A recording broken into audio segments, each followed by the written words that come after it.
al-Qur'ana yata'allamuhu thalathah. Ya. Lebih teknis lagi, Rasulullah menjelaskan bahwa tipe orang yang belajar Al-Quran itu ada 3. Walaupun tipe yang paling banyak saat ini adalah yang nggak mau, yang nggak tertarik, yang nggak merasa rugi kalau nggak belajar Quran. Itu tipe yang terbanyak. Yang sudah belajar pun ada tipe-tipe yang harus kita waspadai. Rajulun yubahi bihi. Orang yang belajar Quran tujuannya hanya untuk keren-kerenan. Keren itu kalau sudah bisa menjelaskan Al-Fatihah. Nanti saya berharap orang akan memanggil saya ustazah misalnya. Padahal nggak usah berharap, ntar orang juga manggil sendiri. Tapi kalau itu jadi target, berarti sudah menyimpang niat belajarnya. Kenapa kamu belajar Quran? Saya kepingin di depan nama saya itu ada tulisannya doktor. Padahal nggak salah nyari doktor. Kalau fokusnya kepada konten ilmunya. Adapun setelah itu oleh lembaga pendidikannya dikasih gelar doktor, ya alhamdulillah. Tapi kalau utamanya, wah kalau nggak doktor nggak keren. Kalau nggak dokter ntar beda ininya apresiasinya karena dokter harus tinggi. Wah, ini bahaya sekali Akhirnya Quran yang seharusnya ibarat obat bisa menyehatkan, ibarat makanan bergizi menyehatkan, akhirnya nggak berfungsi apa-apa karena sudah dari awal salah niat, salah target di dalam belajar. Yang kedua, rajulun yastaqilu bihi. Orang yang belajar Al-Quran, target utamanya agar bisa mendapat harta. Harta dikumpulkan dari Al-Quran, tapi dirinya sendiri jauh dari Al-Quran. Apakah dia nggak sholat 5 waktu, atau kalau sholat 5 waktu, ya masih mending sudah sholat 5 waktu, tapi misalnya kurang sholat sunat misalnya, sudah, atau yang penting saya dapat duit, dia nggak risih terhadap dirinya ketika setiap hari nggak baca Al-Quran misalnya. Ini menunjukkan orang yastaqilu bihi. Yang penting saya dapat uang banyak dari Al-Quran, walaupun tiap malam dia nggak qiyamul lail misalnya, nggak sholat tahajud. Nah, ini bahaya. Kan sering saya kalau diundang oleh percetakan Al-Quran, hadis ini, fenomena ini saya ingatkan, rajulun yastaqilu bihi. Para percetakan itu untungnya miliaran itu sayang sekali dia dapat duit miliaran dari sebuah karya yang maha besar, nggak ada royalti apapun, kecuali cuma izin nyetak, tapi setelah itu dirinya jauh dari Al-Quran, maka itu sangat dikhawatirkan menjadi orang yang yastaqilu bihi, dekat dengan Al-Quran, tiap hari berkecimpung dengan Al-Quran, tapi cuma ingin menjadikannya sebagai ATM saja. Dirinya sendiri nggak ingin paham, nggak ingin akrab dengan Al-Quran. Ini sangat, walaupun nggak bahaya, minimal sangat merugikan. Sangat merugikan. Dan ini mirip seperti orang yang menjadi pengurus haji dan umroh. Tiap hari tiap bulan bolak-balik Makkah, tapi sampai di Makkah tidak dimanfaatkan untuk banyak ibadah, tidak dimanfaatkan untuk iktikaf di Masjidil Haram, tidak banyak tawaf, maka ini juga termasuk yang yastaqilu bihi. Jadi menjadikan agama semata-mata hanya untuk diambil manfaat keuangan yang bisa dihasilkan. Ya. Yang ketiga, ya, warajulun yaqra'uhu lillah. Ini yang ketiga, ini yang harus menjadi target kita. Ya. Orang yang belajar Al-Quran ya, dengan target ingin lebih dekat dengan Allah, ingin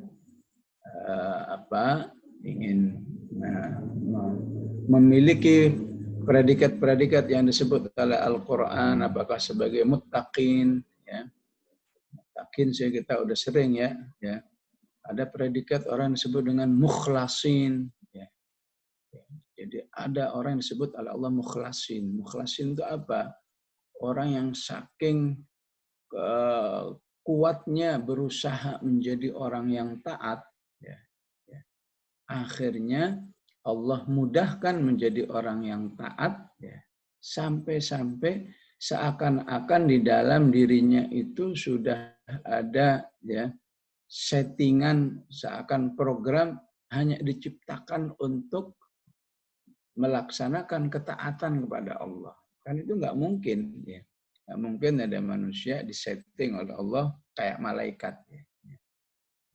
Padahal ini bisa terjadi ketika manusia melatih dari tahun ke tahun, 10 tahun, 20 tahun, berusaha taat lagi. Akhirnya dirinya hanya berkecenderungan kepada ketaatan kepada Allah. Nah, itulah yang disebut dengan mukhlasin. Maka itu salah satunya adalah ya dari Al-Quran, orang-orang yang yaqra'uhu lillah. Saya belajar Quran semata-mata karena Allah, ya, sehingga Allah arahkan dirinya, ya, ntar menjadi hamba yang muhsinin. Ya. Kenapa disebut muhsinin? Karena nggak ada puas-puasnya dengan amal soleh. Ya. Sudah melakukan amal soleh ini, ingin amal soleh berikutnya. Ini sudah ini amal soleh berikutnya. Ini disebut dengan muhsinin dan seterusnya. Ya.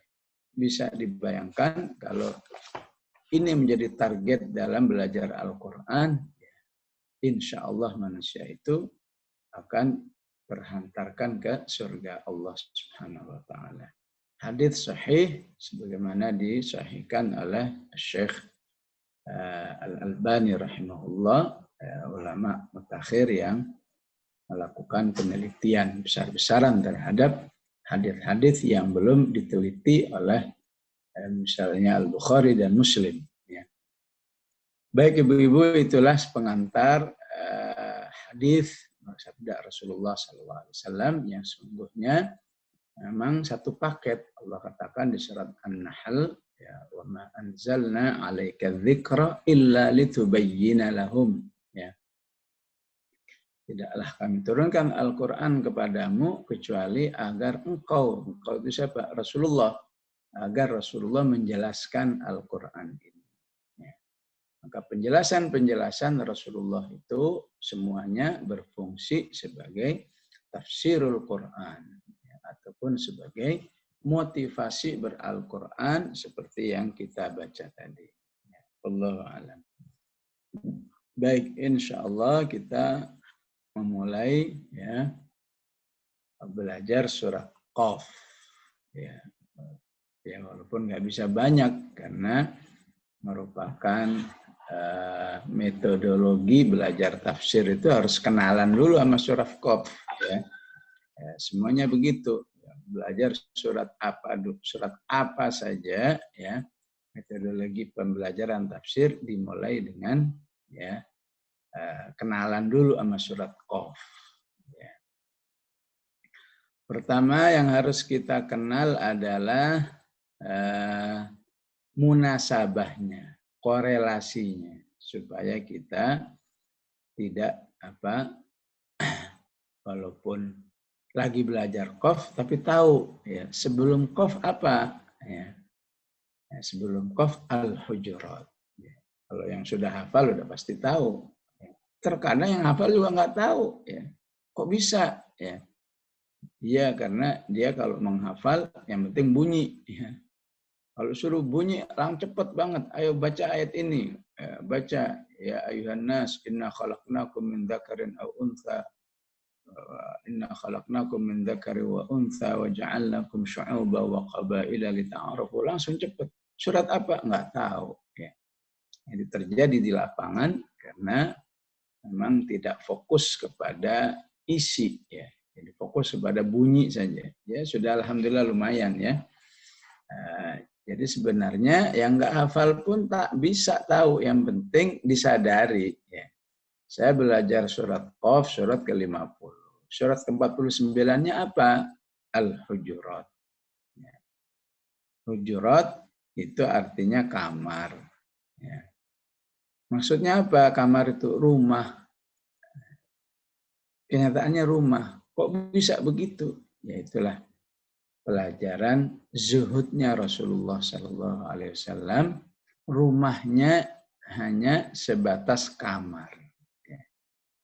Rumahnya seorang nabi yang terbaik dari seluruh nabi-nabi yang ada, rumahnya cuma sebesar kamar. Padahal kalau mau Rasulullah bisa rumahnya kayak Raja Saudi, ya, rumahnya bisa ratusan triliun, ya. Tapi itu bukan cita-cita Rasulullah Sallallahu Alaihi Wasallam seperti itu. Jadi yang surat sebelumnya 49-nya Al-Hujurat. 51-nya ya, Az-Dzariyat. Ini penting ya, karena banyak orang tahu surat Yasin. Wah, Yasin hafalnya bukan main. Surat sebelumnya apa? Enggak tahu. Surat setelahnya apa? Enggak tahu. Padahal sama Yasin udah melotok. Ya. Karena itu harus tahu. Sebelum Yasin, Fatir. Setelah Yasin, As-Saffat. Ya. Kenapa harus tahu? Ya, sebelum dan sesudah sebuah surat yang istilah tafsirnya adalah munasabah. Ya. Munasabah itu artinya korelasi. Korelasi itu apa? Ya, hubungan penafsiran, ya. Hubungan isi antara surat sebelum dan sesudahnya. Maka kalau Al-Hujurat itu isinya adalah akhlak, ya, akhlak berinteraksi sesama orang-orang beriman. Karena di situ ada ayat jangan menghina orang lain. Ya, karena manusia itu sama. Sifatnya terdiri dari yang baiknya, yang positifnya, dan negatifnya. Enggak ada yang positif semua, itu enggak ada. Negatif semua juga enggak ada. Jadi kalau kamu menghina yang lain, berarti kamu menghina Allah sebagai penciptanya. Akhlak, macam-macam lah akhlak di dalam berinteraksi dengan Rasulullah. Qaf apa isinya? Tentang penjelasan kehidupan akhirat. Kehidupan akhirat agak rinci itu nanti sampai 2 halaman. Ya. 1 halaman istilahnya motivasi-motivasinya, ya, agar kita bisa beriman kepada Allah dan hari akhirat. Jadi apa hubungannya dengan akhlak? Ya. Maka akhlak apapun tidak akan bisa diperjuangkan, dirintis dalam kehidupan manusia, ya, kecuali harus punya iman kepada Allah dan hari akhir. Ya. Ya. Karena di balik akhlak itu ada iman, di balik akhlak itu ada pahala, di balik akhlak itu ada surga, di balik akhlak itu ada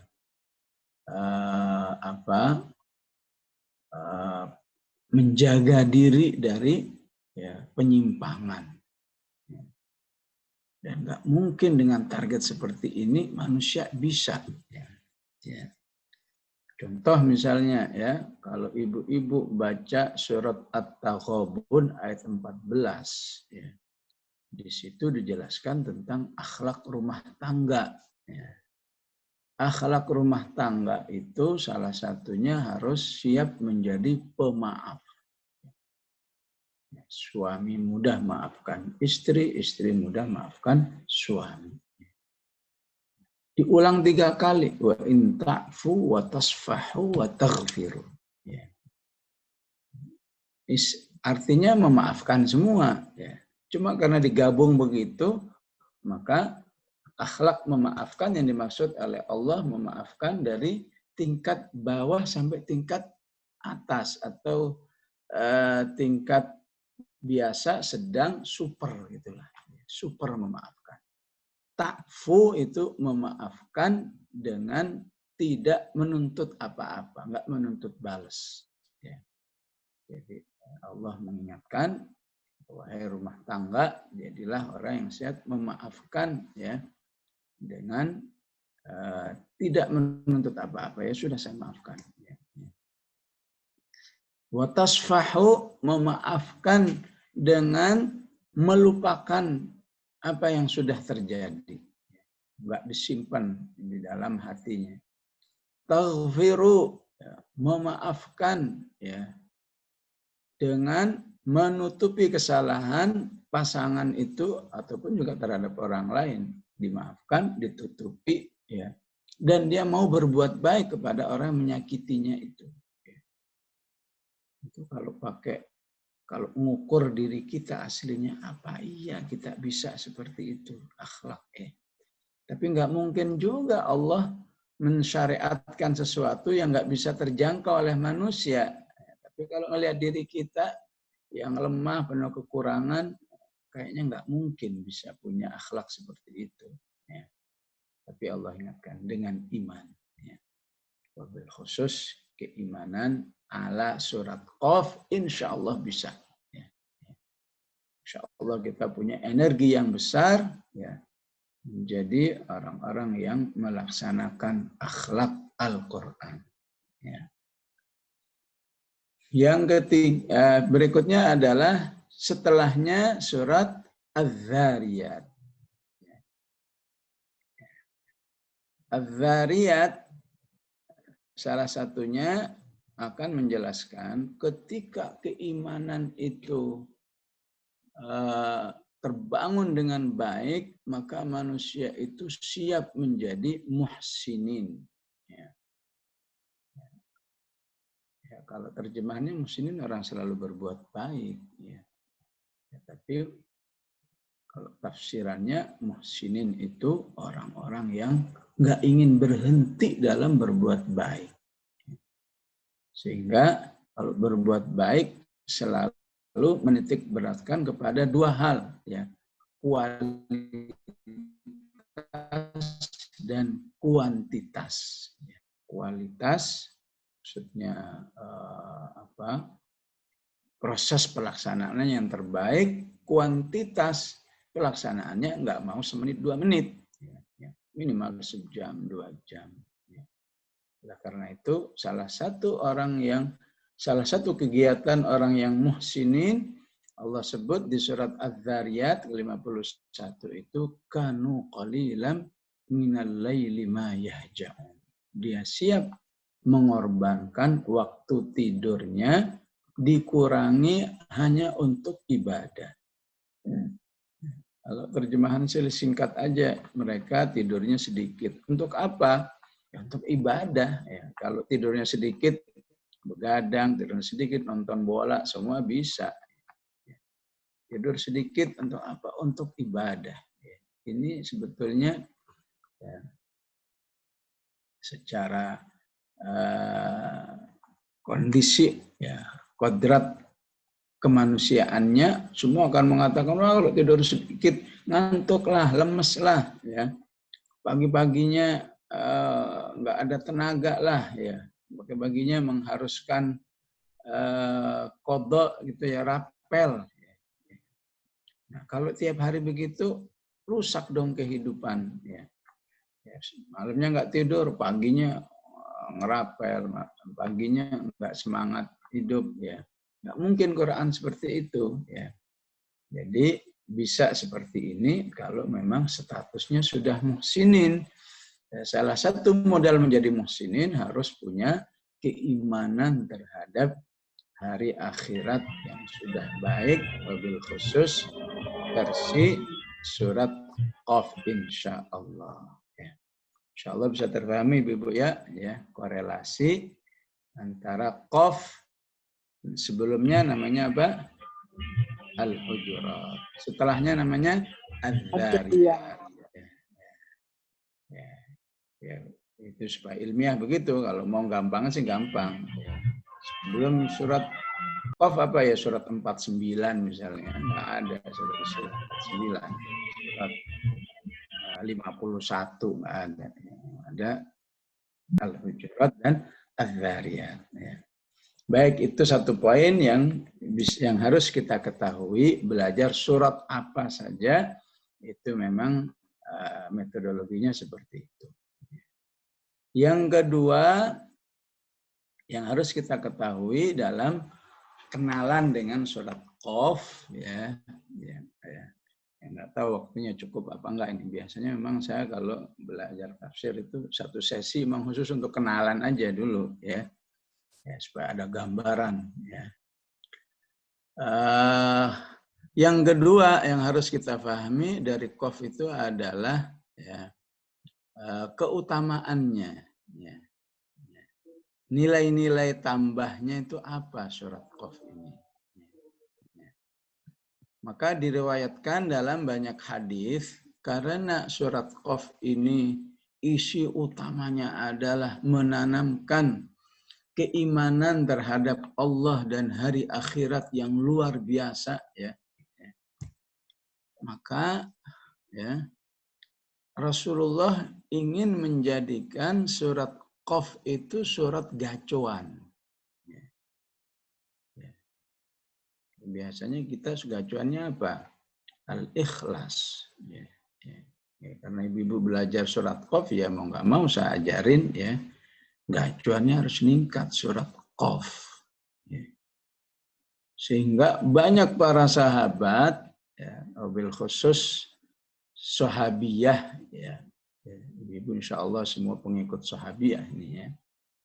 Namanya Ummu Warokoh. Ummu Warokoh ini sampai hafal surat Qaf itu hanya karena seringnya mendengar dari Rasulullah Sallallahu Alaihi Wasallam.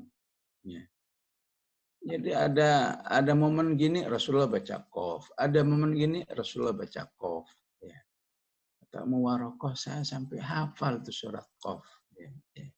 Semoga aja ibu-ibu ini karena mengkaji surat Qaf, ya paling lambat kalau sudah selesai surat Qaf, insya Allah semua hafal. Kenapa? Karena terus dikaji. Ummu Warokoh. Saking akrabnya Ummu Warokoh dengan Al-Quran, khusus saat kajian-kajian dengan Rasulullah, sampai Ummu Warokoh itu disebut oleh Rasulullah asy-syahidah. Jadi kalau belajar Ummu Warokoh itu yang selalu diangkat, adalah seringnya hadir pengajian Rasulullah saat membahas surat Qaf. Sehingga Rasul menyebut wanita yang mati syahid. Padahal orangnya masih hidup bersama Rasulullah. Rasul sudah menyebut syahidah. Para sahabat penasaran, ini kenapa kok bisa mati syahid? Belum mati syahid sudah disebut, sudah digelarin syahid. Tentu salah satunya karena memang kecintaannya terhadap Al-Quran. Dan benar akhirnya mati terbunuh di zaman Umar ibn al-Khattab. Mati dalam keadaan terzalimi itu memang bisa disebut mati syahid di jalan Allah Subhanahu wa Ta'ala. Salah satu ungkapan Ummu Warokoh terhadap surat Qaf ini, saya sering kalau mengikuti khutbah Jumat Rasulullah. Jadi sebetulnya nggak apa-apa ya ibu-ibu ikut sholat Jumat kalau memang masjidnya menyediakan. Tapi kalau nggak menyediakan nggak pantas juga. Cuma 2-3 orang nyempil di pojok masjid. Kalau memang masjidnya menyediakan, ya, bagus. Sebagaimana Ummu Waraqah sering mengikuti khutbah Jumat Rasulullah, maka Rasulullah itu khutbahnya hanya membaca surat Qaf. Ya. Qaf wal Qur'anil Majid bal ajibu an ja'ahum mundzirum minhum فقال الكافرون هذا شيء عجيب أإذا متنا وكنا ترابا ذلك رجع بعيد, sampai akhir ayat, ya, fadzakir bil Qur'ani man yakhafu wa'id. Rasulullah menutup khutbahnya. Kalau ada khotib Jumat modelnya begini kira-kira gimana? Ya, kata jamaahnya, ini mau khutbah atau mau baca Quran? Nah, inilah dampak ketika umat, ya, kualitas pemahamannya terhadap Al-Quran masih jauh, sehingga nyaris mustahil, ya, nyaris mustahil, ya, khotib, ya, berkhutbah Jumat hanya bacain Quran saja. Sekarang paling cuma 2-3 ayat diulas gitu, ya. Nah, mungkin dibaca, kemudian berharap insya Allah jamaahnya udah tahu semua isinya kok, jamaahnya udah paham semua. Ya, akhirnya betul-betul nggak paham apa-apa. Ya. Nah, itulah salah satu fakta sejarah tentang bagaimana kehidupan Rasulullah Sallallahu Alaihi Wasallam dengan surat Qaf. Ya. Yang kedua, sejarah yang lain tentang surat Qaf adalah surat yang termasuk juga selalu dibaca oleh Rasulullah dalam sholat Id ataupun sholat Idul Fitri atau Idul Adha. Semoga ibu-ibu nggak kaget kalau suatu saat nemu imam baca surat Qaf. Maka kalau rakaat pertama surat Qaf, rakaat keduanya surat Al-Qamar. Ya, nggak jauh itu dari surat Qaf, ya. Selak berapa? Al-Dhariyat, At-Tur, An-Najm, Al-Qamar. Ya, cuma selang 3 surat. Ya. Jadi masih tetangga lah dengan surat Qaf. Ya. Ya, memang kurang lebih kalau imamnya baca seperti itu, ya, antara 20 sampai 25 menit, ya. Ya. Maka insya Allah kalau ibu menemukan imam yang seperti ini nggak kaget, ya. Nggak kaget, nggak ngeluh. Waduh, lama banget sholatnya. Ya. Justru, ya, begitu dengar Qaf, alhamdulillah, Idul Adha saya tahun ini lebih berkualitas. Ya. Biasanya saya kalau sholat Id paling juga 10 menit. Ya. Kenapa? Karena, ya, yang dibaca, ya, hanya Al-A'la dan Al-Ghasyiyah. Itu juga termasuk yang dibaca oleh Rasulullah. Ya. Tapi sayang, sepanjang hidup belum pernah menikmati sholat Id dengan Qaf dan Al-Qamar. Ya. Ya. Karena itu, dulu saya waktu masih sering sholat Id di Al-Hikmah, di Mampang, atau sekarang di Markaz, ya. Mumpung saya sebagai pimpinan, pokoknya udah saya ini aja, saya berenditkan, pokoknya kalau mau sholat sini siap-siap, ya, surat Qaf dan Al-Qamar, ya. Biasa kalau di tempat lain mungkin masih ngukur-ngukur, wah jangan-jangan nanti orangnya nggak siap, nggak paham, ya. Tapi kalau di tempat di mana saya pimpinan, di situ saya berenditkan. Pokoknya kalau sini harus siap Qaf, nggak boleh mengeluh, ya. Ya. Tadinya saya kira nanti orang nggak mau, ya. Ternyata justru, ya, semakin membludak, semakin banyak orang-orang yang menikmati. Ya. Jadi kadang-kadang Al-Quran itu ditakutin duluan, padahal belum dipraktekkan. Ya. Ya. Begitu juga kalau sholat gerhana, ya, kalau sholat gerhana minimal setengah jam, ya, berarti suratnya harus panjang, ya, ya. Itu ternyata juga, masya Allah, ya, bisa membludak. Justru itu yang dicari oleh orang, ya. Sholat bisa antara setengah sampai sejam, sebagaimana memang yang dicontohkan oleh Rasulullah Sallallahu Alaihi Wasallam seperti itu. Ya, jadi insya Allah setelah belajar qaf, ibu-ibu nggak asing lagi ya kalau sholat id, ya syukur-syukur nyari ataupun kebetulan imamnya surat qaf. Berarti ini yang rakaat kedua surat Al-Qamar, memang agak lamaan ya. Tapi sayang kalau sepanjang hidup udah berapa usianya, 50, pernah nggak baca sholat id dengerin surat qaf dan Al-Qamar? Belum, kan sayang sekali. Baik itu pemahaman tentang keutamaan surat qaf yang kedua. Yang ketiga, surat qaf selalu dibaca dalam al-majami'ul kibar. Selalu dibaca dalam pembukaan acara. Biasanya kita kalau pembukaan acara kan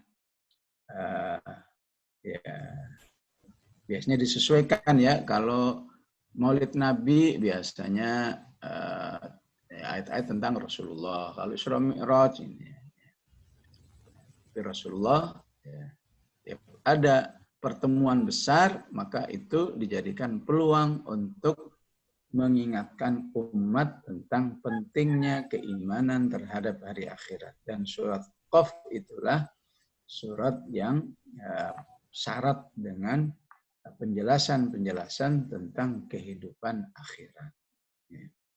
Semoga ibu-ibu juga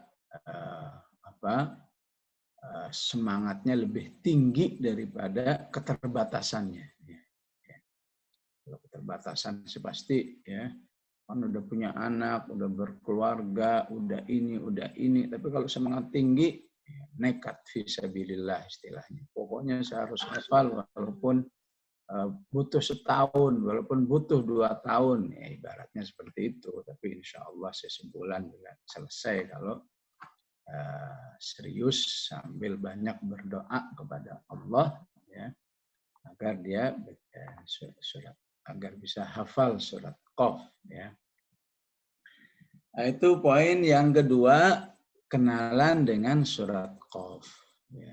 Kenalan yang ketiga tentang surat Qaf ya adalah memahami global isinya ya. Global isinya. Isi surat Qaf utamanya adalah tentang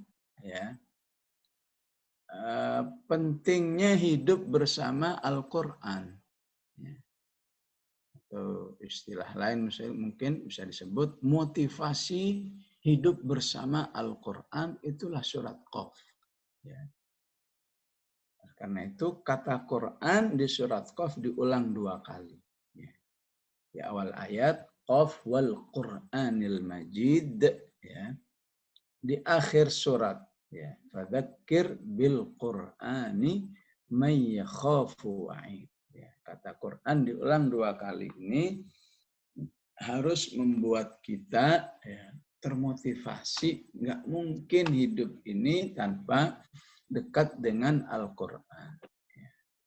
Motivasinya apa? Pertama, sifatnya yang Al-Majid. Al-Majid artinya mulia. Kenapa mulia? Karena tempat aslinya adalah mulia. Tempat aslinya apa? Al-Lauhul Mahfuz. Tempat aslinya memang mulia. Semoga ibu-ibu sudah hafal surat juz 30 ya. Juz 30 di surat Al-Buruj ya. Itu ada ayat bunyinya begini. Innahu laqur'anun majid. Innahu laqur'anun majid. Fi lauhim mahfuz. Jadi menurut surat Al-Buruj itu ya. Kenapa Quran disebut mulia? Karena dia letak aslinya di Lauhul Mahfuz, fi Lauhim Mahfuz. Juga disebut Kata mulia juga ada disebut di Al-Waqi'ah. Innahu laqur'anun karim fi kitabim maknun. Itulah Quran yang mulia yang berada di Lauhil Mahfuz. Jadi kalau Quran mulia emang kenapa? Iya, siapa yang hidup bersamanya otomatis hidupnya mulia. Sebaliknya yang nggak mau hidup bersama Al-Quran hidupnya hina. Kalau disebut di surat apa Zukhruf misalnya, surat Az-Zukhruf, Allah katakan wa may ya'shu an dzikrir rahmani nuqayyid lahu syaitanan fahuwa lahu qarin. Ya. Siapa yang berjarak, ya'shu itu bukan menjauh tapi agak berjarak ya. Enggak terlalu dekat dengan Al-Qur'an ya. Maka akan dijadikan syaitanlah yang akan akrab dengan dirinya. Ya gimana tidak? Yang mau baca Quran saja mau digoda, akan digoda oleh syaitan, sehingga ayatnya mengatakan jika kamu membaca Al-Quran jangan lupa minta perlindungan dari Allah dari godaan syaitan. Ya. Idza qara'tal Qur'ana fasta'idz billahi minasyaitonir rajim. Gimana yang nggak baca? Yang sudah mau baca masih digoda. Itu yang pertama ya. Karena Quran mulia, yang belajar akan termuliakan. Yang nggak belajar, ya terhinakan. Ya. Kenapa mulia? Kenapa Quran disebut mulia? Ya. Karena letaknya yang ada di Lauhul Mahfuz, maka Al-Quran merupakan keniscayaan. Maka siapa yang belajar sesuatu yang pasti, maka insya Allah dia akan meraih kemuliaan di sisi Allah. Jadi semua yang dijelaskan Al-Quran itu nggak ada yang kira-kira begini ya. Menurut analisanya begini. Jadi mau diteliti atau nggak diteliti, Al-Quran sudah merupakan kepastian. Ibarat ya, kalau pagi hari itu kan ya ibu-ibu, banyak ibu-ibu yang keluar jam 3 itu, ya, jam 2, jam 1, banyak ibu-ibu yang keluar ke pasar Keramat Jati, ya, karena rumah saya dekat Keramat Jati. Ya. Itu kenapa mereka ibu-ibu itu siap seperti itu pagi-pagi? Ya, karena mereka merasa pasti nanti dagangan saya dibeli oleh masyarakat, saya dapat duit. Maka ketika Allah menyebut Al-Quran ini majid fi lauhin mahfuz, karena siapa yang mengamalkannya, insya Allah ya, dirinya akan terhantarkan ke kemuliaan dari Allah. Salah satunya adalah surga Allah Subhanahu wa Ta'ala. Ya. Itu di awal suratnya seperti itu. Ya. Jadi isinya pertama terkait dengan motivasi beral-Quran. Di akhir surat disebut lagi fadzakir bil Qur'ani may yakhafu wa'id. Ingatkan manusia itu dengan Al-Quran. Yaitu orang-orang yang selalu takut ancamanku. Jadi Al-Quran merupakan sarana yang paling efektif untuk menyadarkan manusia agar menyiapkan kehidupannya untuk akhirat. Begitulah motivasinya ya. Jadi ingin menjadi orang soleh tapi tidak lewat Al-Quran itu sayang sekali ya. Mungkin bisa ya, tapi sayang sekali. Karena Allah sudah ingatkan untuk membangun kesolehan ketakwaan pakailah Al-Quran. Fadzakir bil Qur'ani may yakhafu wa'id. Baik, itu poin yang pertama tentang isi Al-Quran, kandungan surat Qaf, motivasi beral-Quran. Yang kedua kandungannya adalah motivasi mengenal Allah. Kenalilah Allah itu lewat alam semesta. Kenalilah Allah lewat memperhatikan langit, memperhatikan bumi, memperhatikan tanaman-tanaman. Ya.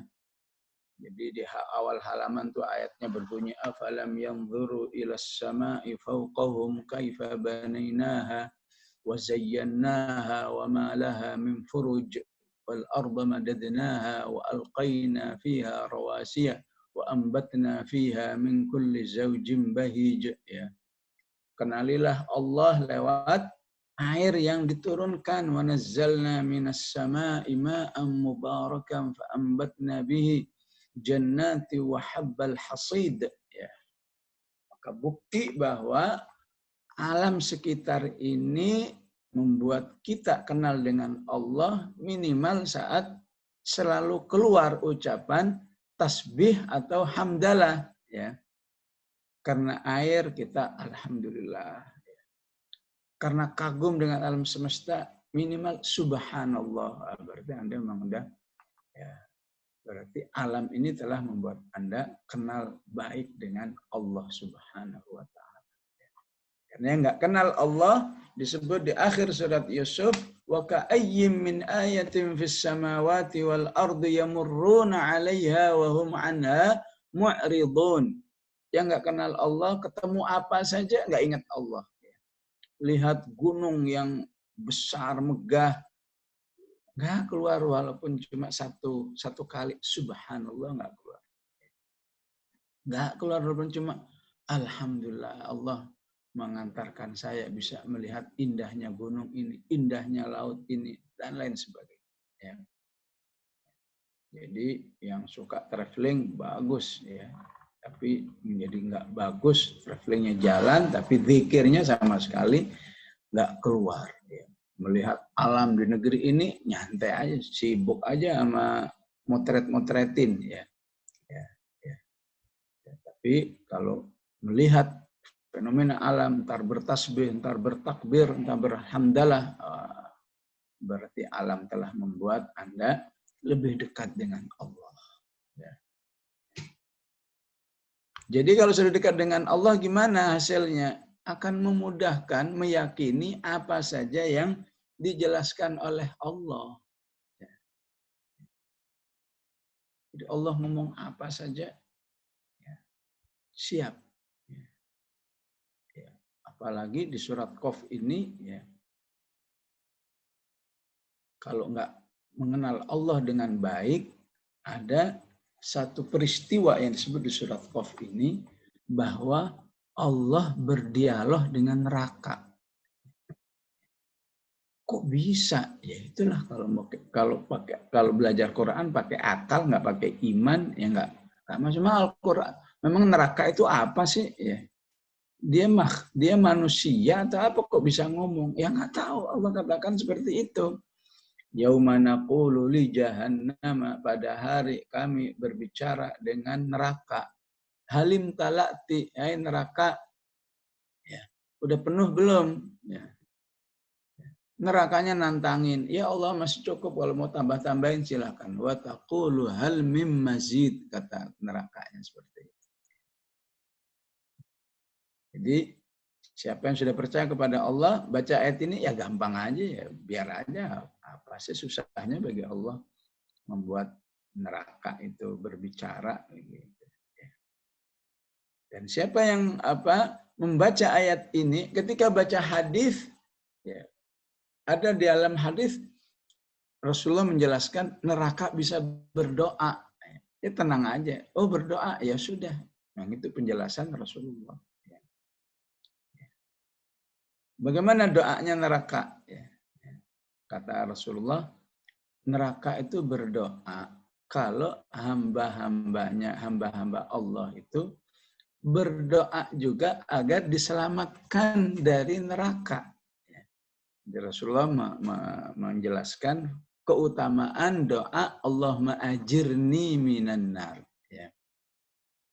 Di masjid-masjid itu sudah biasa itu ya, sering dibaca. Allahumma ajirni minan nar. Rasulullah menjelaskan, siapa yang membaca doa ini 7 kali, Allahumma ajirni minan nar, Allahumma ajirni, ya Allah selamatkan aku dari api neraka, maka nerakanya ikut berdoa, ya Allah selamatkan hambamu ini dari saya, maksudnya dari neraka. Masya Allah, kok keren banget ya. Ya. Mentang-mentang berdoa diselamatkan dari api neraka, nerakanya ikut mendoakan. Ya. Memang ada kelebihan apa manusia sehingga mendapat apresiasi ikut didoakan oleh neraka? Ada prestasi iman.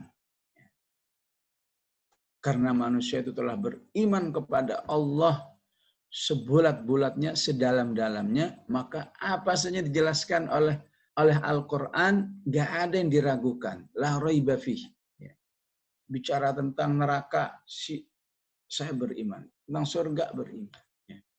Jadi karena imannya terhadap Allah dan penjelasannya, manusia jadi berdoa, Allahumma ajirni minan nar. Rasulullah pun menjelaskan, kalau kamu bisa seperti itu, neraka ikut mendoakan.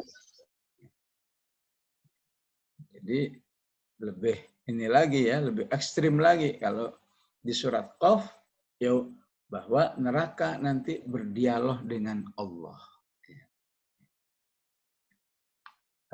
Itu pentingnya nanti siapa yang imannya kepada Allah sudah semakin dalam, ya, maka gampang berimannya terhadap hari akhirat. Dampaknya apa? Gampang mendapat hidayah. Gampang mendapat hidayah. Sebaliknya, ya, orang-orang yang nggak mau beriman kepada hari akhirat, ya, atau beriman tapi ngeledek, ya, dalam banyak ayat Al-Quran, ya, ada penjelasan-penjelasan tentang bagaimana orang yang nggak dapat hidayah, ya, karena kalau dijelasin tentang neraka malah ngeledek. Misalnya apa? Misalnya ada ayat di surat Al-Muddathir bunyinya 'alaiha tis'ata asyar. Ya. Neraka dijaga oleh 19 malaikat. Ya. Kalau yang beriman kepada Allah, astagfirullah, ya Allah, lindungilah kami dari neraka. Ya. Ya. Abu Jahal ketika dijelasin 'alaiha tis'ata asyar. Ya. Dia bilang sama teman-temannya, ya, nanti kalau kita ketemu dengan 19 malaikat itu, serahkan kepada saya. Saya siap menghadapi. Dikira malaikat kayak satpam. Padahal Allah katakan malaikat itu bengis sekali. Ghiladun syidadun. La ya'sunallaha ma amarahum wa yaf'aluna ma yu'marun. Di ayat lain dijelaskan neraka, ya. Kebetulan orang kafirnya kaya. Saya ini harta saya banyak, ya. Nanti kalau ketemu tinggal saya sogok beres. Qala la utayanna malan wa walada, katanya. Ntar kalau ketemu tinggal saya sogok pakai harta saya dan anak saya. Anaknya mau diserahkan agar selamat. Gimana bisa dapat hidayah kalau begitu modelnya? Tapi kalau kami takut, ya Allah, lindungilah kami, ya Allah. Tunjukkan kami ke jalan yang benar, dapat hidayah insya Allah. Ya. Terakhir ibu-ibu, isi daripada surat Qaf pentingnya, ya, pentingnya selalu menyehatkan hati. Karena hati yang sehat itulah hati yang mudah, ya, mudah menerima Al-Quran. Di halaman ketiga dari surat Qaf, Allah berfirman, Inna fi dzalika ladzikra liman kana lahu qalbun. Semuanya Al-Quran itu akan menjadi pelajaran bagi yang punya hati. Agar punya hati gimana? Au al-qassam'a. Ya. Agar punya hati harus, ya, agar hatinya sehat, hatinya sensitif, hatinya mudah menghayati. Ya. Ibu-ibu bisa bayangin ya, orang nonton lawakan, ya, antara yang menghayati dan nggak menghayati, ya. Apa bedanya? Kalau yang nggak menghayati, udah selucu apapun nggak ketawa-ketawa. Tapi yang betul-betul hatinya terlibat dengan lawakan itu, tiap ngomong satu kata udah ketawa. Ya itu masalah hiburan ya. Ya bebas-bebas aja mau ketawa mau enggak. Tapi kalau dengan Al-Quran nggak bisa begitu. Ya. Kalau ada orang karena Al-Quran begitu khusyuk, kita nggak khusyuk, kita harus mengevaluasi diri kita. Kenapa ada orang bisa begitu, saya kok belum bisa? Ya. Ini bukan masalah pilihan, bukan masalah mau atau nggak mau. Ini seharusnya menjadi ciri khas keimanan yang baik, menghasilkan hati yang baik. Nah, kalau belum bisa punya hati yang baik, gimana? Awal qasam'a. Hendaklah dia harus mengaktifkan pendengarannya. Ya. Maksudnya gimana? Ya harus belajar, harus ngaji, dengar lagi. Mungkin dengar yang kedua kali bisa hatinya hidup. Oh ternyata belum hidup, nanti dengar yang ketiga. Nanti benar bisa jadi mendengar yang ke-100 baru hatinya hidup. Al-qasam'ah. Jadi yang penting sejelek-jeleknya kita asal ridho ya, asal ridho mau ngaji ya. Dan ngaji itu pasti dengar ya. Ya kalau ngaji tapi nggak mau dengar ya nggak konsentrasi ya tambah lama lagi ya. Oleh karena itu nanti Allah katakan di surat Al-Mulk ya, penyesalan ahli neraka itu karena dulu nggak suka ngaji. Mereka mengatakan wa qalu law kunna nasma'u katanya. Coba dulu saya sering ngaji ya, sering dengerin ya. Au naqilu dan kami mau berpikir ma kunna fi ashabis sa'ir. Kami nggak jadi ahli neraka seperti ini. Jadi jangan pernah meremehkan ya ketika telinga ini tidak terfungsikan untuk ngaji. Khawatirnya justru hidayah nggak datang karena kupingnya, telinganya tidak difungsikan. Dampaknya apa? Ya nggak nambah informasi, ya nggak nambah hal-hal yang memotivasinya atau mewarningnya. Ya. Datar aja. Padahal orang lain sudah Masya Allah mengenal kehidupan akhirat dengan penjelasan A, B, C, D, E. Dia baru A doang. Kira-kira gimana kalau A doang? Kamu tahu nggak neraka? Tahu kenapa? Tempat yang panas, gitu doang. Ya. Padahal nanti di surat Qaf ini akan dijelaskan ya bagaimana suasana mencekamnya. Tahu surga nggak? Tahu. Gimana? Ya tempat yang nikmat. Ya, itu namanya cuma tahu global besarnya saja. Al-Quran lah yang akan membuat kita tahu lebih rinci tentang surga dan neraka sebagaimana akan menjadi fokus penjelasan di surat surat Qaf ini. Ya. Terakhir surat Qaf juga menjelaskan umat-umat terdahulu. Ya. Umat terdahulu ya, nasibnya ketika mereka menolak wahyu Allah. Ya. Semua berakhir kepada kehancuran. Wa kam ahlakna qablahum min qarnin hum asyaddu minhum batsha. Ya.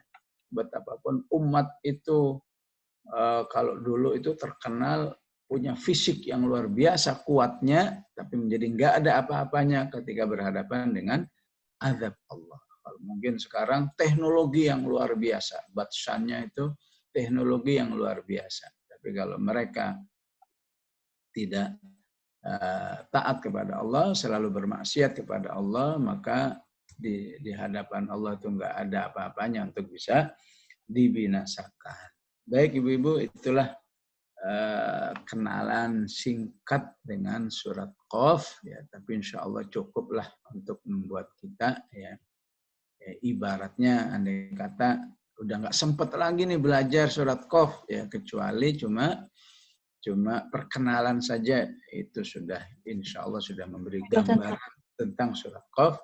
Apalagi kalau kita mau rinci per ayat kita pelajari insya Allah. Wassalamualaikum warahmatullahi wabarakatuh. Waalaikumsalam warahmatullahi wabarakatuh. Ya, syukran Ustadz atas materi yang sudah diberikan. Kita akan lanjut ke sesi tanya jawab. Dalam sesi akhir-akhir ini ya, menjelang jam 11, kita coba sesi tanya jawab. Saya mengingatkan lagi, untuk kajian mantik ini, kita akan bagi 3 termin ya, setiap Sabtu depan, sampai selesai, kita akan coba dengan, hadis pilihan dari Ustadz, terus tafsir surat Qaf-nya, dan terakhir sesi tanya jawab. Saya akan coba buka, mungkin ada yang mau bertanya kepada Ustadz Abdul Aziz untuk angkat tangannya, raise hand. Kalau ada, akan saya buka mute-nya. Atau mungkin bisa lewat chat juga. Kalau ada yang mau bertanya bisa, saya lihat di chat, nanti akan saya bacakan. Ini ada nih Ustadz dari chatnya. Yes, Mungkin ini kelewat Ustadz. Jadi tadi di awal-awal memang mungkin sebagian masih pada masuk, jadi belum terlalu jelas mungkin ya. Dia menanyakan, tadi Rasulullah ingin menjadikan surat Qaf sebagai apa? Mungkin bisa diulangi kembali Ustadz sedikitnya. Silakan Ustadz. Ya, Rasulullah ingin menjadikan surat Qaf sebagai surat yang aksiomatik. Aksiomatik itu nggak ada alasan bagi orang beriman nggak mengenal surat Qaf. Ya tentu aslinya semuanya harus aksiomatik ya. Cuma secara ranking surat Qaf itu termasuk di ranking awal ya. Apalagi di dalam ilmu tafsir itu surat Al-Quran dibagi menjadi 2, mufassal dan tiwal. Ya. Mufassal dan tiwal. Surat pendek, surat panjang. Surat panjang ya dari Al-Baqarah, dan seterusnya. Surat pendek versi Rasulullah dari surat Qaf. Ya. Surat Qaf dan seterusnya. Ya. Bayangin dengan pemahaman kita saat ini, emang kita yang namanya surat pendek itu ya kira-kira dari Alhaakumut Takatsur kan. Ya. Itu versi penyusutan pemahaman umat terhadap Al-Quran. Kalau kembali kepada aslinya harus dari surat Qaf pendeknya. Walaupun nanti akan ketemu dengan surat Al-Hadid. Surat Al-Hadid itu ada 4 halaman lebih ya. Berarti dia masih dianggap surat pendek. Ya, ternyata versi Rasulullah surat pendek itu pokoknya istilahnya kurang dari 50 ayat ya masuk mufassal ya. Nah, karena ini merupakan awal surat mufassal, maka Rasulullah ingin menjadi surat yang akrab dengan seluruh umat, menjadi aksiomatik, menjadi semuanya paham ya. Nggak ada yang saya nggak ngerti apaan surat Qaf itu ya. Sebagaimana akhir daripada surat mufassal semua udah akrab. Akhir surat mufassal itu apa? Qul huwallahu ahad, qul a'udzu birabbil falaq, qul a'udzu birabbin nas, istilahnya Al-Ikhlas dan Al-Mu'awwidhatan. Jadi sayang, ujung akhirnya udah sangat hafal, ya sangat akrab, ya walaupun mungkin suatu saat harus dikaji juga ya versi Quran aslinya bagaimana. Kalau terjemahannya semua insya Allah udah. Ya. Ujung akhirnya sudah akrab, maka sayang kalau ujung awalnya nggak akrab. Ujung awal surat mufassal, surat pendek itu adalah surat Qaf. Ya, itulah insya Allah yang diinginkan oleh Rasulullah, target yang dilakukan oleh Rasulullah, hubungan surat Qaf dengan kehidupan umat. Wallahu a'lam. Ya Ustaz, ada lagi nih Ustaz lewat chat, itu dia bertanya pada keutamaan Al-Quran yang pertama, berisi iman kepada Allah dan hari akhir, maka Rasulullah ingin menjadi surat Qaf. Oh yang tadi Ustaz, apa? Dia cuma menanyakan kembali. Lagi ini Ustadz. Ustadz terus terang, surat Qaf tidak sefamiliar surat Al-Mulk atau Ar-Rahman di masyarakat. Tapi ternyata kandungannya luas dan keutamaannya ketika dibawa di bacaan sholat. Meski jarang sekali imam sholat membaca surat Qaf. Ini gimana nih Ustadz menyikapinya? Ini pertanyaan atau pernyataan? Ya, dua-duanya lah ya. Dua-duanya. Saya kira ya pernyataan bisa jadi pertanyaan. Ya berarti memang ya solusinya ya harus lebih banyak lagi ya orang-orang yang paham berbicara tentang surat Qaf ya. Jadi alhamdulillah Allah mempertemukan kita di majelis An-Najwa Tadabbur Quran mantik ini ya. Akhirnya kalau mungkin sebelum kajian ini kita nggak ngerti apa-apa tentang Qaf ya. Maka bersyukur kepada Allah baru satu kajian kita sudah punya wawasan tentang Qaf. Oh ternyata begini ya. Kalau nggak belajar mana tahu ya. Kalau diingetin lagi kenapa nggak tahu kan banyak tafsir ya. Kapan sempatnya ya. Tapi dengan ngaji seperti ini di mana seperti yang diungkapkan dalam surat Qaf, asal mau mengaktifkan telinganya, udah ya sejam setengah udah paham. Oh ternyata begini aslinya ya. Ya memang inilah pentingnya mengapa umat Islam harus sadar politik ya. Jadi segala hal yang masih terbutakan dalam kehidupan umat ya. Padahal aslinya itu nggak boleh. Aslinya harus familiar, aslinya harus aksimatik. Itu akan lebih cepat kalau lewat kebijakan politik. Ya.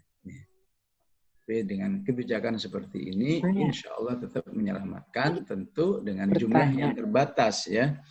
Tapi masya Allah kalau ini nanti disebar disebar di medsos dan lain sebagainya, insya Allah walaupun saat ini didengar oleh 98, bisa jadi nanti didengar oleh minimal 1.000 orang. Nah, kan berarti sudah nilai dakwahnya luar biasa ya. Yang tadinya orang nggak kenal jadi kenal, nggak tahu jadi tahu. Jadi ya, insya Allah semua optimis ya. Surat Qaf ini semakin tahun semakin dikenal oleh umat insya Allah sesuai dengan penjelasan hadisnya. Wallah. Ya, ada lagi nih Ustadz Afan. Yeah. Mungkin Ustadz bisa ya, siapa nih? Oh iya. Ya. Ibu Sri Mulyati Saya ya? Ustadz. Herliana Ustadz. Oh, Herliana iya. Silakan. Assalamualaikum warahmatullahi wabarakatuh. Waalaikumsalam warahmatullahi. Ya, saya mau menanyakan apakah suatu keharusan Ustadz ketika kita membaca surat Al-Quran kita harus juga mengulang-ulang tafsirnya Ustadz? Gimana Ustadz? Yeah. Artinya harus kita ulang. Padahal kita udah baca gitu. Kemarin kita udah baca, terus apa harus ulang lagi? Gimana Ustadz? Baik, ya. Jadi Rasulullah bersabda begini, ta'ahadu al-Quran. Hendaklah kalian ya terus-menerus mengikat diri dengan Al-Quran. Ya. Jadi mengikat diri dengan Al-Quran ini ternyata ya memang berlaku dalam seluruh bentuk interaksinya ya. Yang tilawah nggak cukup sekali kan?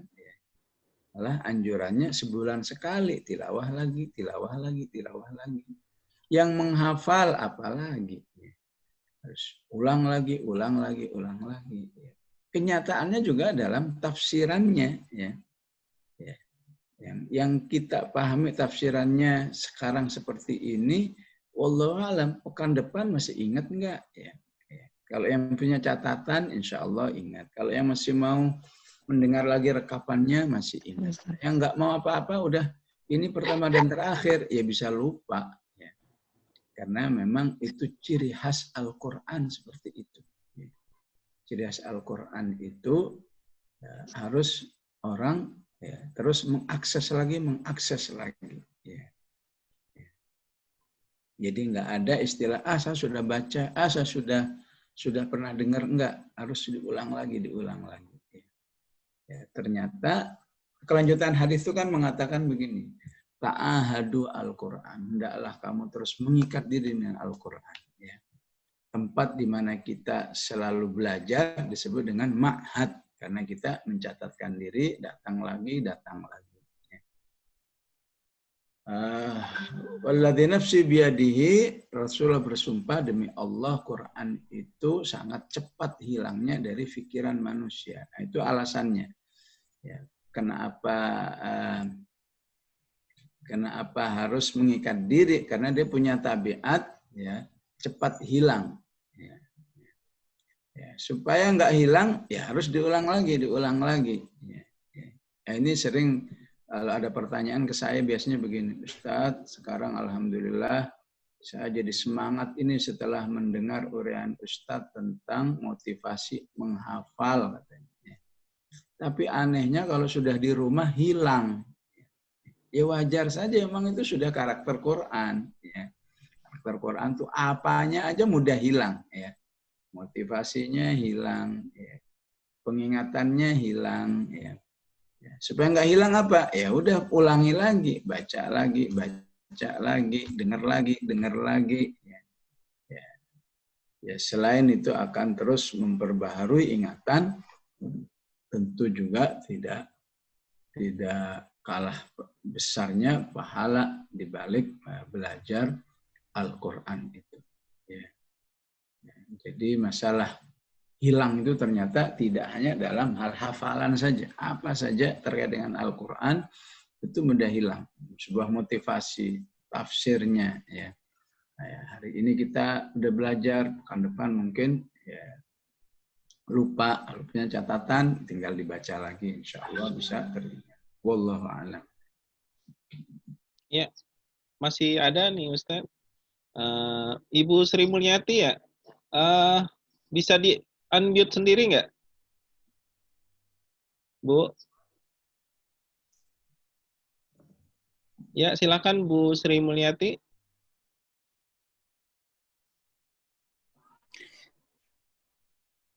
Pak Andri, nanti tolong itu Bunda Dian. Assalamualaikum warahmatullahi wabarakatuh. Ya, dari Waalaikumsalam. Ustadz, tadi saya ada menyimak tentang surat Al-Kahf yang ada berumah tangga ya Ustadz ya. Yang memaafkan sambil menutupi. Iya. Nah, itu riadohnya gimana ya Ustadz? Nah, itu buat saya harus benar-benar berlatih. Kiatnya itu bagaimana Ustadz? Maaf. Iya. Jadi tadi memang penjelasannya tidak langsung ke surat Qaf-nya ya. Tapi kaitannya dengan isi surat Qaf yang menjelaskan tentang penanaman terhadap hari akhir. Istilahnya, siapa yang penanaman hari akhiratnya terus meningkat, insya Allah dia mampu berakhlak dengan akhlak yang tinggi, yang dirinya sendiri, ya mungkin kalau ngukur-ngukur diri, nggak bisa saya. Ya. Saya bukan levelnya, saya bukan kelasnya. Tapi kalau terus keimanannya diasah terus, ya, yaitu dengan Al-Quran memang. Ya. Insya Allah akhlak itu adanya di At-Taghabun ya. Taghabun juz 28 ayat 14. Insya Allah bisa. Ya. Riyadhahnya yang nggak ada lain kecuali coba pertama kali harus dicoba dulu, harus pernah sekali dulu ya. Karena taghfiru itu memaafkan tingkat tinggi sekali itu ya. Jadi sudah dimaafkan, kemudian menutupi kesalahannya. Dia nggak akan cerita ke siapapun, hatta ke orang tuanya sendiri. Ya. Yang ketiga, dia tetap mau berbuat baik kepada yang telah menyakitinya. Ya. Oleh karena itu, akhlak taghfiru aslinya ini akhlaknya Allah. Ya. Allah lah yang kalau kita minta ampun, aib kita ditutupi, dan dia semakin baik dengan kita. Ya. Maka ini termasuk akhlak yang boleh ditiru oleh manusia. Karena ada akhlak Allah yang nggak boleh ditiru oleh Allah, oleh manusia, yaitu akhlak sombong.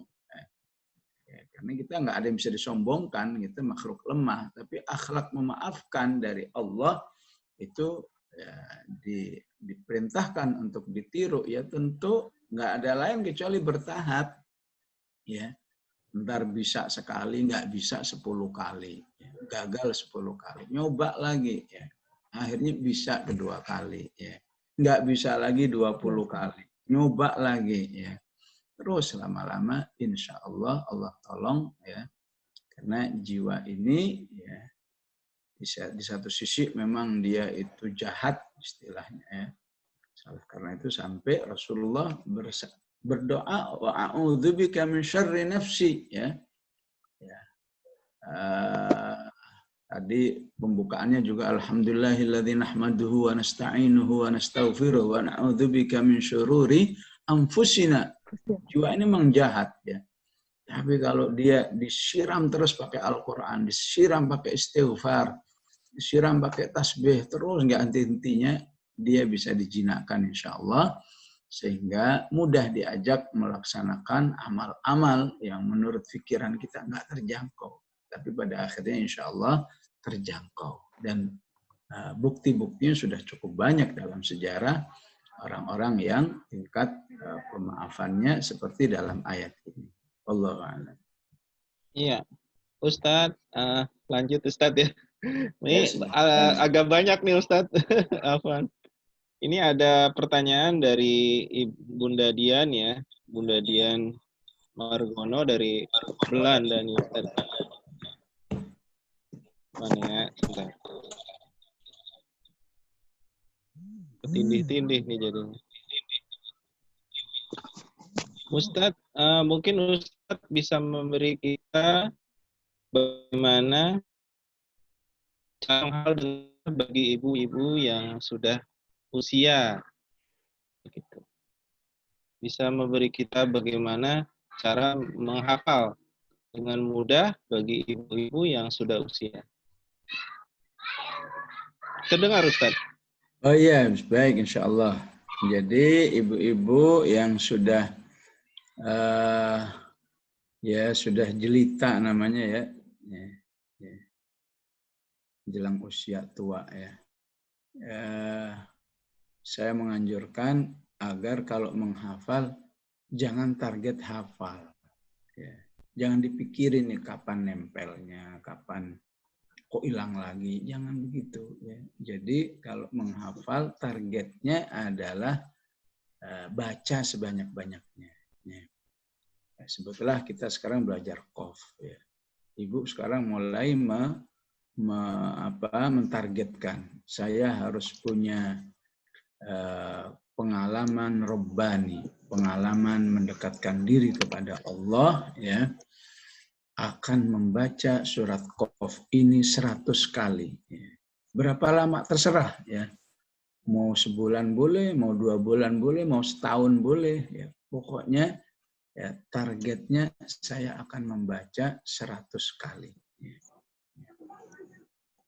Nah, nanti setelah 100 kali coba dievaluasi. Ya. Sebagian ibu-ibu yang lain sudah terasa hafal ke 50 kali. Ya. Ada yang menyatakan sudah hafal ke 75 kali. Ya. Itu enggak masalah. Ya. Yang masalah itu kalau enggak berminat apapun sama Al-Quran. Ya. Suruh ngapal enggak mau, suruh ini enggak mau. Pokoknya kalau dengerin tentang motivasi ber-Al-Quran udah tiarap duluan. Ya. Ya. Kalau soal yang satu cepat, yang satu sedang, yang satu lambat, enggak masalah. Ya. Jadi fokus kepada jumlah. Bila perlu ibu punya catatan. Ya. Alhamdulillah hari ini saya baca 2 kali, besok sekali, besok 3 kali. Kalau sudah ke 100 kali, dicoba. Ya. Dicoba membaca. Sekarang saya sudah yang 101. Coba saya nggak pakai lihat mushaf lagi. Ya. Insya Allah kalau memang sudah Allah kasih mungkin daya tangkap yang bagus, insya Allah udah bisa terbaca itu qaf wal Qur'anil Majid bal ajibu an ja'ahum mundzirun minhum faqala al kafiruna hadza syai'un ajib. Kalau ternyata aduh masih blank saya, ya nggak apa-apa, tambah lagi 100 kali ya. Makanya mengapa Allah menyebut, Rasulullah menyebut orang-orang yang aktif bersama Al-Quran adalah orang-orang yang mukontor. Mukontor. Kalau urusan harta, semua orang mau jadi mukontor. Apa itu mukontor? Orang yang hartanya unlimited. Nggak bisa dihitung lagi, saking banyaknya. Kalau masih kehitung berapa hartanya dia? 600 triliun, nah masih kehitung. Kalau sudah nggak kehitung, itu namanya mukontor. Maka Rasulullah menyebut orang yang aktif bersama Al-Quran adalah orang yang mukontor. Yang persediaan pahalanya di sisi Allah unlimited. Nggak bisa dihitung lagi. Nah biasanya dari kegiatan menghafal itulah salah satunya orang akan mencapai pahala kintor. Pahalanya disebut kintor, orangnya mukontor. Kata kintor ada di surat di surat Ali Imran wal qanatiril muqantarah, di akhir juz keempat juga ada kata kintor, wa ataitum ihdahunna qintara. Maka jadi yang kedua, jangan pernah terlalu fokus kepada kapan nih hafal, kapan nih ingat nggak. Fokus banyaknya, fokus pahalanya. Jadi kalau belum hafal, alhamdulillah Allah masih memudahkan saya, masih mau baca. Mau baca berarti insya Allah pahala mengalir terus. Bahkan andai kata ini udah sampai 500, tapi nggak mungkin ya. Andai kata 500 nggak hafal-hafal juga ya, itu kan jauh lebih beruntung daripada sudah hafal cuma dengan pengulangan 10 kali. Setelah itu ditinggal nggak mau baca lagi. Siapa yang lebih beruntung di sisi Allah? Ya tentu yang 500, tapi udah 500 kali baca, tapi nggak hafal-hafal juga. Saya lebih cenderung metode menghafal untuk orang tua dengan cara seperti ini. Fokus terhadap kuantitas baca. Saya sangat nggak setuju dengan metode-metode yang katanya otak kanan lah, membayangkanlah isinya dan seterusnya. 190 bulan berapa? Itu juga bisa menjadi salah satu pendukung. Tapi untuk betul-betul hafal pada akhirnya karena baca banyak. Dan hakikat prestasi menghafal itu pada kesiapan manusia itu mau baca banyak. Semua sudah hafal Al-Fatihah. Kenapa? Karena Al-Fatihah sudah dibaca sebanyak mungkin. Kalau saja Qaf dibaca sebanyak Al-Fatihah, insya Allah juga terhafalkan. Wallahu a'lam.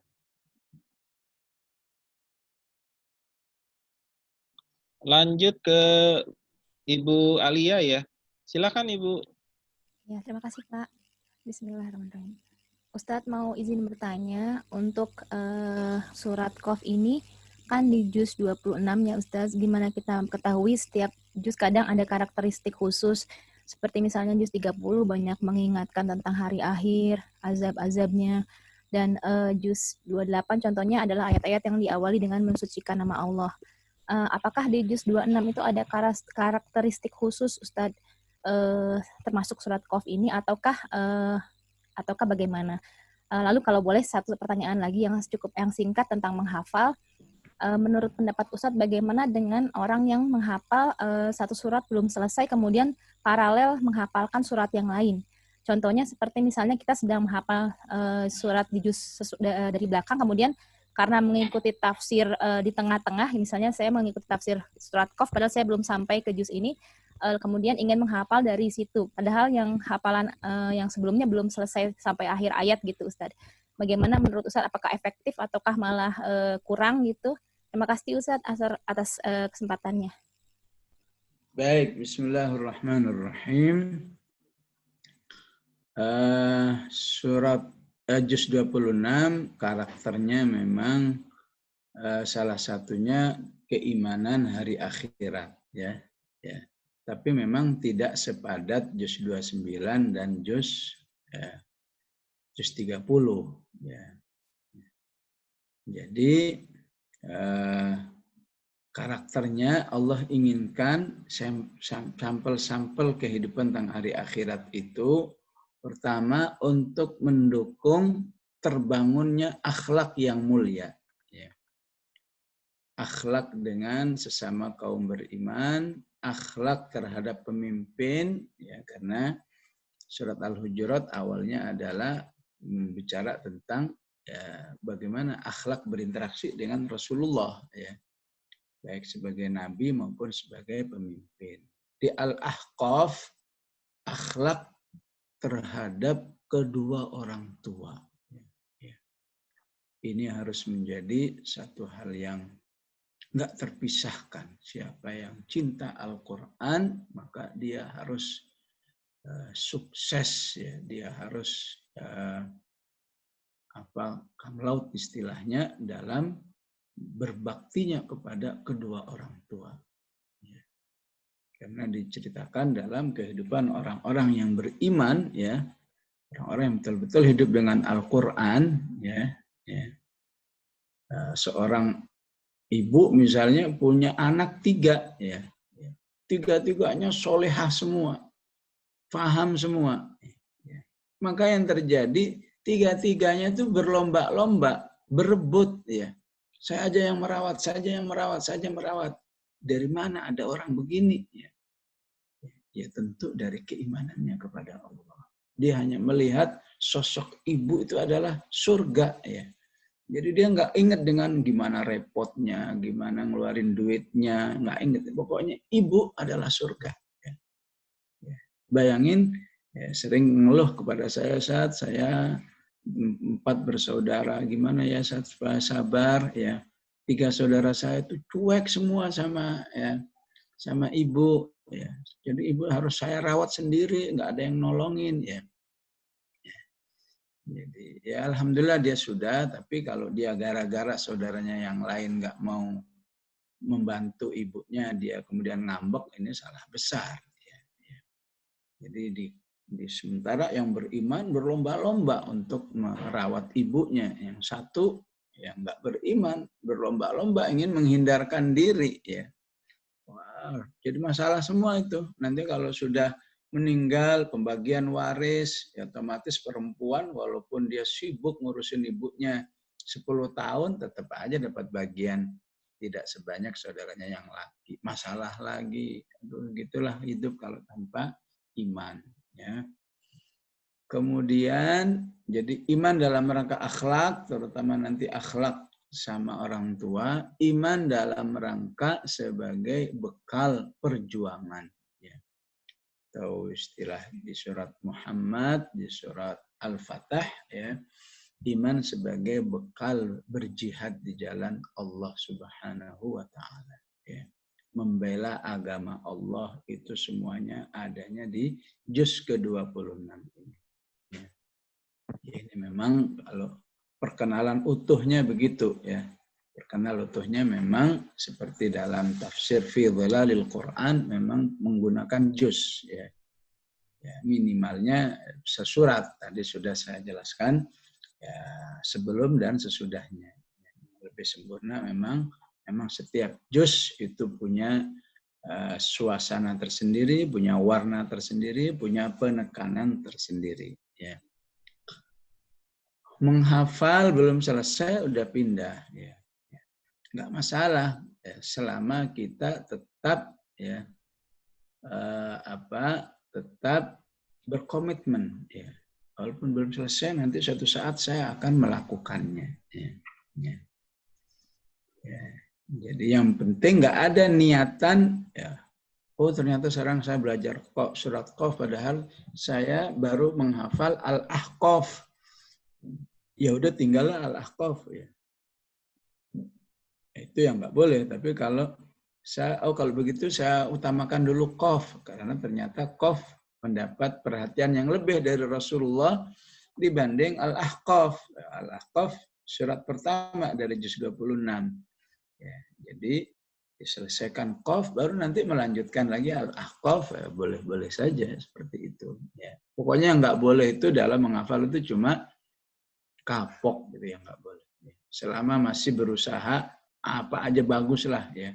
Mau pindah ke sana, mau pindah, yang penting masih terus, ya nggak boleh itu resign. Ya. Ya, mengundurkan diri, saya nggak mampu, udah. Ya. Nah, itu yang nggak boleh. Ya. Jadi insya Allah selama masih terus, pada akhirnya hanyalah istilahnya menunda saja, ya, menunda ataupun mengawalkan yang lain, insya Allah. Oleh karena itu memang menghafal itu niat dari awalnya adalah sepanjang hidup.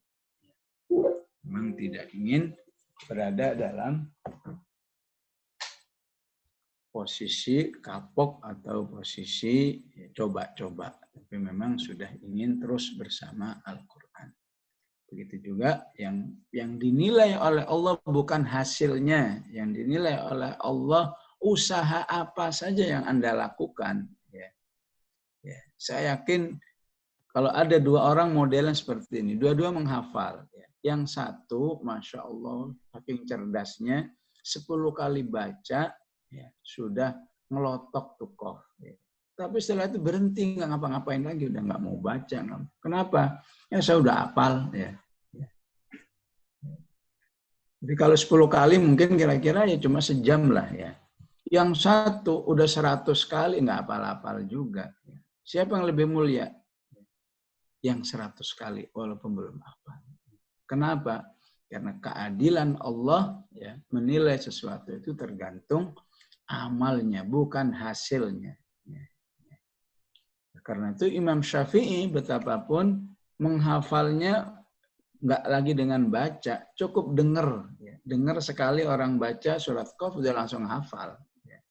Tapi apakah membuat Imam Syafi'i diem? Enggak. Setelah itu membacanya melebihi orang yang memproses sebuah hafalan yang bagi dia sebuah kesulitan. Artinya baca laginya luar biasa, walaupun punya kecerdasan yang luar biasa dalam menghafal. Wallahu a'lam.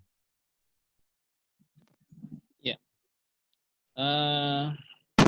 Ini pertanyaan terakhir ya buat teman-teman atau ibu atau bunda dan yang lainnya. Afwan sekali, jadi kita harus akhiri sesi tanya jawab karena waktunya sudah di akhir-akhir. Insya Allah kita akan adakan kembali Sabtu depan dengan permulaan surat Qaf dari Ustadz, dan kita mulai kembali, kita recharge kembali kajian kita kali ini, dan mudah-mudahan Sabtu depan kita masih diberikan waktu untuk berkumpul bersama dengan kesehatan dan rezeki dan keberkahan dari Allah Subhanahu wa taala. Jadi langsung aja Ana minta Ustadz untuk berdoa, Ustadz, untuk menutup kajian kita hari ini. Baik, bismillahirrahmanirrahim. Alhamdulillahirabbil alamin. Allahumma shalli wa sallim ala Muhammad wa ala ali sayyidina Muhammad. Allahumma ighfir lana wa liwalidina warhamhum kama rabbawna shighara. Rabbana la tuzigh qulubana ba'da idh hadaitana wa hab lana min ladunka rahmah innaka antal wahhab. Rabbana hab lana min azwajina wa dhurriyyatina qurrata a'yun waj'alna lil muttaqina imama. Allahumma arhamna bil Qur'an waj'alhu lana imaman wa nuran wa hudan wa rahmah. Allahumma dzakkirna minhu ma nussina wa 'allimna minhu ma jahilna warzuqna tilawatahu ana al-laili wa ana an-nahar bi rahmatika ya arhamar rahimin. Wa sallallahu ala sayyidina Muhammad wa ala alihi wa sahbihi wa sallam. Walhamdulillahi rabbil alamin. Wassalamualaikum warahmatullahi wabarakatuh. Waalaikumsalam warahmatullahi wabarakatuh. Jazakallah Ustaz sudah menyempatkan waktu sudah memberikan materi Sabtu pagi ini. Dan afwan dari Ane, dari kami juga pengurus jika memang ada kekurangan dalam penyajian hari ini kajian, dan khususnya Ana karena memang Ana juga kurang tahu hari ini sering disconnect ya, jadi emang saya ulang lagi gitu. Afwan sekali dari Ana. Langsung Ana tutup dengan membaca istighfar 3 kali. Astagfirullah, astagfirullah, astagfirullah. Dan alhamdulillahirabbil alamin, dan doa kafaratul majlis. Subhanakallahumma wa bihamdika asyhadu